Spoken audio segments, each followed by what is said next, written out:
Three instant takeaways from the Warriors' 129 to 123 wild comeback win in the preseason against the Portland Trail Blazers. And first things first, number one, shout out to the back of the bench guys. I'm talking about Quentin Post, I'm talking about Will Richard, and LJ Cryer as well. Because I mentioned, wild comeback win. The Warriors outscored the Blazers 51 to 26 in the fourth quarter. 51 points. They had to get close to 51 points to even attempt a comeback in this preseason game. Quentin Post scored 15 points. The pick and pop, the Blazers just stayed low on him, being like, oh yeah, he's a 7-footer who can shoot the three-pointer. They cannot stop that pick and pop with Quentin Post. 15 points in the fourth. LJ Cryer, 14 points in the fourth. Will Richard, 9 points in the fourth. But it's just his constant activity. Everyone has spoken about the rookie being a sponge and just wanting to learn from all these veterans. And I think truly throughout a full season, Will Richard's going to help on nights when the veterans need a breather, and maybe on these back-to-backs too.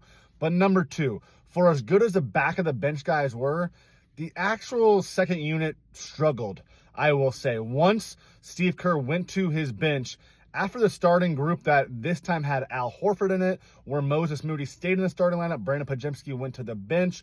But it felt like even after a slow start, once the second unit came in, then the game really flipped in the favor of the Portland Trail Blazers. The Trail Blazers ended the first quarter on a 13-0 run. In that first quarter alone, the Trail Blazers bench outscored the Warriors bench 18-7. By halftime, the bench scoring was just 25-20 in favor of the Blazers, but every single Warriors bench player was in the minus and plus minus. The Blazers only had one bench player with a negative plus minus, but that was Denny Avdia, who already had 13 points as well. So the second unit overall, not a great showing for them, despite the back of the bench really coming through in that fourth quarter. Finally, my third takeaway is that this seemed like a work-in-progress game for the Warriors defensively.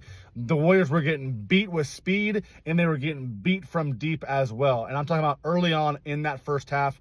Toumani Camara and Shaedon Sharpe both went 4 of 7 from three-point range in the first half for the Blazers. Those are two great athletes that if they become consistent from deep, watch out for the rest of the league. The Blazers went 12 of 28 from three-point range in the first half while still beating the Warriors with that speed, with that youth, with that athleticism. So this is a game, for as great as the comeback victory was, this will be a film review game for the Warriors before playing the Lakers in LA on Sunday night.